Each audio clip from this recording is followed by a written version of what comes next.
రాజమౌళి సినిమాకి సంబంధించి ఏదైతే వారణాసి అని వచ్చిందో అందులో మణికర్ణిక ఘాట్ని కూడా చూపించడం జరిగింది. అవును, అంటే అలా రిలేట్ చేసుకుంటూ రాజమౌళి గారు ఒక జక్కన మహా తపస్వి ఆయన. ఇప్పుడు వారణాసి అని ఎందుకు పెట్టాడు? అక్కడ దశమహావిద్యలు కూడా వారణాసిలో ఉన్నాయి. వారాహి అమ్మవారేమో అక్కడ క్షేత్రపాలకురాలు. తర్వాత ఈ కాలభైరవుడేమో పోలీస్ కమిషనర్ కొత్వాల్. ఎవరైనా కాలభైరవుడు ఎవరైనా కాశీలోకి ఎంటర్ అవ్వాలంటే అక్కడ కొత్వాల్ పర్మిషన్ ఉండాలా, పోలీస్ కమిషనర్ మన కాలభైరవుడు పర్మిషన్ ఉండాలా, వారాహి అమ్మవారు రానివ్వదు ఫస్ట్. ఆ తర్వాత ప్రేతాత్మ రూపంలో వచ్చేటటువంటి వాళ్ళందరినీ ఆపుద్దామే. ఆ కాశీక్షేత్రం మనం అనుకున్నటువంటి కాశీక్షేత్రం కాదు అది. మామూలుగా ఏదో కాశీ వెళ్తున్నాము ప్లేన్స్ మీద ట్రైన్స్ మీద అది కాదు. అది అదే శంబాల నగరం. అంటే కాశీలో భూగర్భంలో ఆ కాశీ సాక్షాత్తు పరమేశ్వరుడు, విశాలాక్షి అమ్మవారు, పార్వతీదేవి ఇద్దరు కొలువై ఉంటారు. అక్కడ భక్తులందరూ కూడా సిద్ధులు, దేవతలు, తర్వాత గంధర్వులు, కిన్నెర్లు, కింపురుషులు, నాగులు కూడా ప్రతిరోజు గంగా స్నానం చేసి ప్రతిరోజు శివపార్వతుల దర్శనం చేసుకుంటారు. శక్తిపీఠమైనటువంటి విశాలాక్షి అమ్మవారు అక్కడ, అన్నపూర్ణ తల్లి అక్కడ ఎందుకు పెట్టారంటే అక్కడే ఈ యొక్క దశమహావిద్యల ప్రస్తావన కూడా ఉందన్నమాట. అందుకే ఆయన చిన్నమస్తాదేవిది అక్కడ పెట్టారు బొమ్మ పోస్టర్ మీద. దానికి కూడా లింక్ ఉంది, కుంభకర్ణుడిది కూడా లింక్ ఉంది. అంటే కుండల్ని శక్తి ఎవరి దగ్గర ఉంది? లక్ష్మణుడి దగ్గర ఉంది, కుంభకర్ణుడి దగ్గర ఉంది. ఇది ఈ రెండిట్లకి కూడా ప్రతీక ఎవరు?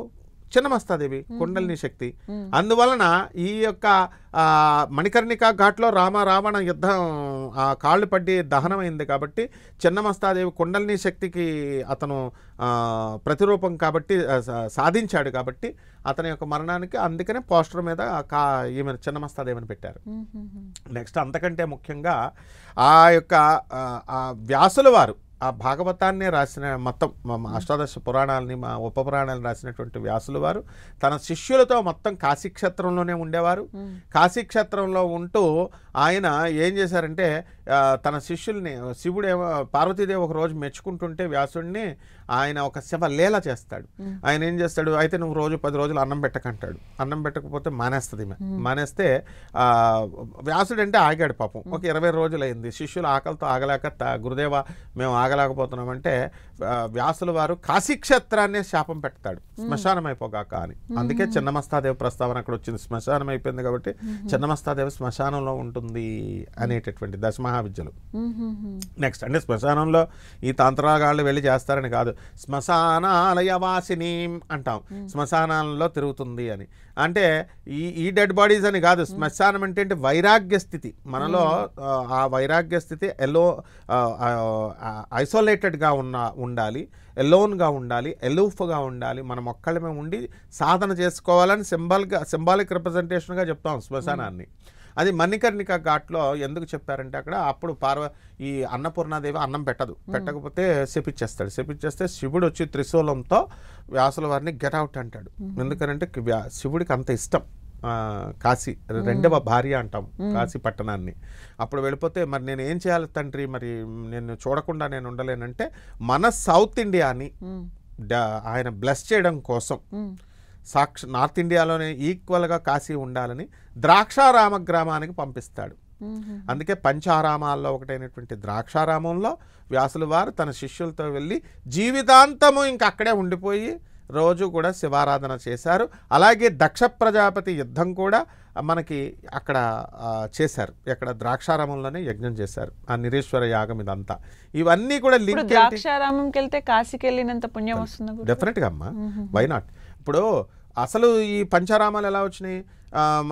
వాడు రాక్షసుడు యుద్ధం చేస్తున్నాడు, ఎవరు మన తారకాసురుడు యుద్ధం చేస్తుంటే శివుడు పార్వతి సతీదేవి చచ్చిపోయింది కదా, ఇంకా కలిసేటటువంటి సమస్య లేదు, వైరాగ్యంతో శివుడున్నాడు, శక్తి మళ్ళీ పుట్టదు, చచ్చిపోయింది అనుకున్నాడు. కానీ పార్వతిగా పుట్టిందని తెలియదు వాడికి. వీళ్ళిద్దరిని కలిపారు.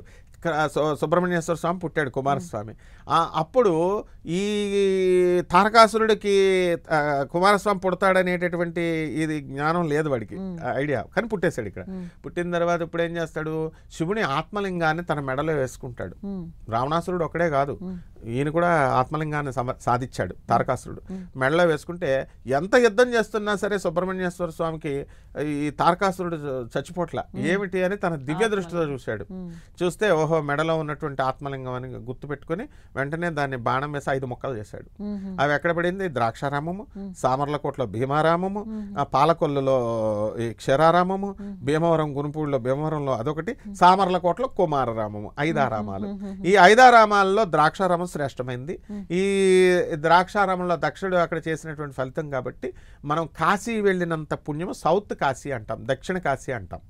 అందులో పురాణాలన్నీ కూడా కాశీఖండంలో చెప్పబడున్నాయి, శివపురాణాల్లో చెప్పబడున్నాయి. కాబట్టి అందుకోసము ఈయన ఏం చేశాడంటే ఈ యొక్క కథను కాశీకి లింక్ చేశాడు. ఎందువలనంటే మనము ఈ యొక్క కుండలిని శక్తి అయిన ఈ కాశీక్షేత్రం శివుడు అక్కడ సర్పశక్తి అనేటటువంటిది చిన్నమస్తాదేవి జాగృతమయ్యేటటువంటిది, కుండలిని శక్తి జాగృతమయ్యేది కేవలం అమ్మవారి ద్వారా మాత్రమే. కాబట్టి ఆ అమ్మవారి యొక్క చెవి కుండ, ఆ చెవి రింగ్ అక్కడ పడి ఆమె మణికర్ణికా ఘాట్ ఏర్పడింది. కాబట్టి మణికర్ణికా ఘాట్లో సాధన చేస్తే మాత్రమే కుండలిని శక్తి జాగృతం అవుతుంది. కాబట్టి అంతేకాదు రావణ బ్రహ్మ సోదరుడైనటువంటి కుంభకర్ణుడు తపస్సు చేసిన ప్లేస్ అది. ఎక్కడ? మణికర్ణికా ఘాట్లో తపస్సు చేశాడు ఆయన. తపస్సు చేసి ఈ శక్తుల్ని సాధించాడు అనమాట, కుండలిని శక్తిని. అదేవిధంగా లక్ష్మణుడు భార్య అయినటువంటి ఊర్మిళాదేవి కూడా ఆమె ఈ మణికర్ణికా ఘాట్లోనే సాధన చేసింది. అంటే ఎవరైనా సరే ఈ కుండలిని శక్తిని సాధన చేసేవాళ్ళు మణికర్ణికా ఘాట్ అంత శ్రేష్టమైంది కాబట్టి అక్కడ ఇచ్చేది దేవి అనే ఉద్దేశంతో రాజమౌళి గారు ఆ కథలన్నీ పెట్టారు. అంతేకాదు అక్కడ రాజమౌళి గారు చేసినటువంటి యొక్క ప్రతి స్టెప్ కూడా వాళ్ళ ఫాదర్ కూడా మంచిగా మంచి రైటర్, పట్టు ఉన్నది. అంటే తిరగేస్తారు కదమ్మా. ఇప్పుడు జేజే భారవి గారు ఒకళ్ళు, మన రాజమౌళి గారు నాన్నగారు ఒకళ్ళు బాహుబలి రాసినప్పుడు కమర్షియల్ ఎలిమెంట్స్తో ఎలా తీయాలి అండ్ పురాణాలు డీవియేట్ కాకుండా అది కూడా చూసుకుంటారు ఆయన. కాబట్టి ఆల్మోస్ట్ రియాలిటీకి దగ్గరగా తీస్తారు. కాబట్టి ఆ సినిమా కనెక్ట్ అయిపోతుంది. సూపర్